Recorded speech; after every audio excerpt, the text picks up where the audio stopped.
नमस्कार मेरे प्यारे दोस्तों। तो कैसे हैं आप लोग। स्वागत है आप लोगों का मेरे YouTube चैनल विजडम पार्क पे। जी हाँ, आज हम लोग बात करने वाले हैं सदी का सबसे क्रांतिकारी आदमी एलोन मस्क के बारे में, जिसे आयरन मैन भी कहा जाता है। एलोन मस्क एक इंजीनियर, इंडस्ट्रियल डिजाइनर और टेक्नोलॉजी एंटरप्रेन्योर है। Elon Musk space X company के संस्थापक, CEO एंड चीफ इंजीनियर है और टेस्ला के co founder, CEO and product architect है। इसी के साथ Elon Musk the boring company के संस्थापक, न्यूरालिंक के co founder, open artificial intelligence के संस्थापक और को चेयरमैन भी है। दिसंबर 2016 में फोर्ब्स ने एलोन मस्क को दुनिया के सबसे अमीर लोगों की सूची में 21वां स्थान दिया। इस वक्त फोर्ब्स के द्वारा एलोन मस्क को मई 2020 में दुनिया का 31वां सबसे धनी व्यक्ति बताया गया। इस वक्त तक एलोन मस्क की कुल संपत्ति $36.5 बिलियन है। एलोन मस्क की भी जिंदगी कठिनाइयों से भरी पड़ी है। तो आइए आज हम लोग जानते हैं एलोन मस्क किस तरह इतने अमीर व्यक्ति बन पाए हैं। आगे जाने से पहले दोस्तों मेरा एक रिक्वेस्ट है, अगर आप लोगों ने मेरे इस चैनल को अभी तक सब्सक्राइब नहीं किया है तो प्लीज़ सब्सक्राइब कर दे, ताकि मैं आप लोगों के लिए ऐसे ही वीडियो बनाते रहूं।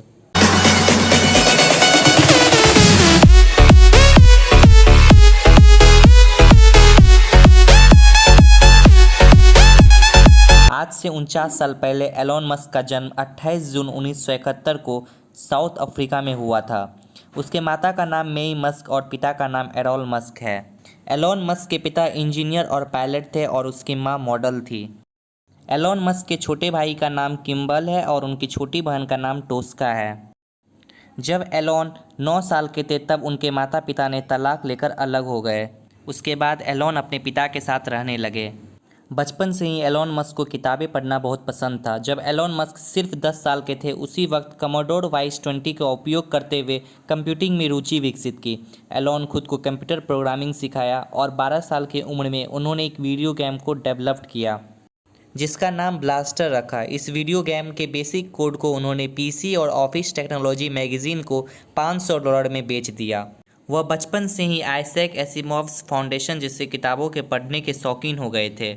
मस्क वाटरक्लूफ प्रिपरेटरी स्कूल से 10वीं तक की पढ़ाई की। बचपन में कुछ स्कूल के बच्चों ने एलोन को बुरी तरह पीटा और सीढ़ियों से गिरा दिया, जिसके बाद एलोन बेहोश हो गए और कुछ दिनों तक उन्हें हॉस्पिटल में गुजारना पड़ा।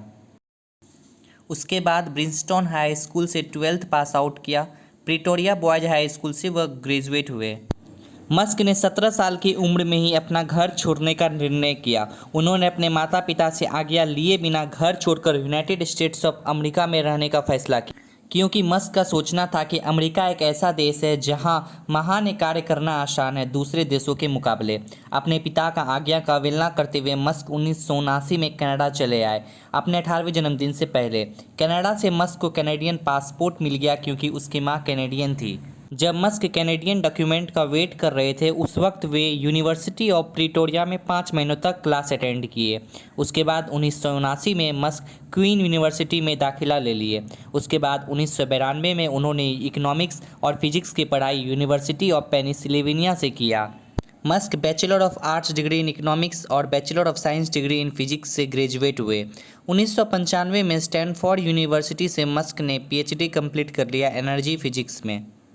अब हम लोग मस्क के सक्सेस के स्टेप की बात करते हैं। सबसे पहले उन्होंने 1995 में अपने भाई किम्बल के साथ जिप्टू नामक वेबसॉफ्ट कंपनी का स्थापना किया। बाद में कॉम्पैक्ट ने जिप्टू को $307 मिलियन कैश देकर खरीद लिया। फरवरी 1999 में मस्क को इस कंपनी से अपने 7% शेयर के लिए $22 मिलियन मिला। मस्क के पास उस वक्त 2 ऑप्शन था, या तो वो सारे पैसे को रख के आराम भरी ज़िंदगी गुजारे जो आम लोग करते हैं, और दूसरा उस पैसे को इन्वेस्ट करके डबल करना जो कि कुछ लोग करते हैं। मस्क दूसरे टाइप के इंसान थे। मार्च 1999 में मस्क ने 10 मिलियन का इन्वेस्टमेंट करते हुए X.com की स्थापना की। 1 साल बाद यह कंपनी कन्फिनिटी के साथ विलय कर लिया और कंपनी का नाम पेपाल हो गया। इस कंपनी का मेन फोकस था मनी ट्रांसफ़र सर्विस को लेकर। 2002 में पेपाल को ईबे ने $1.5 बिलियन की रकम से खरीद लिया।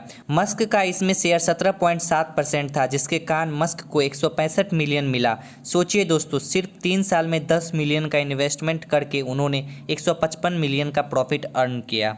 उसके बाद उन्होंने सोचा मंगल ग्रह पे लोगों को बसाऊंगा। इसके बाद मस्क रसिया गए और उन्होंने कुछ ऐसे रॉकेट का अरेंजमेंट करवाने के लिए कहा ताकि वह मंगल पे पहुंच सके।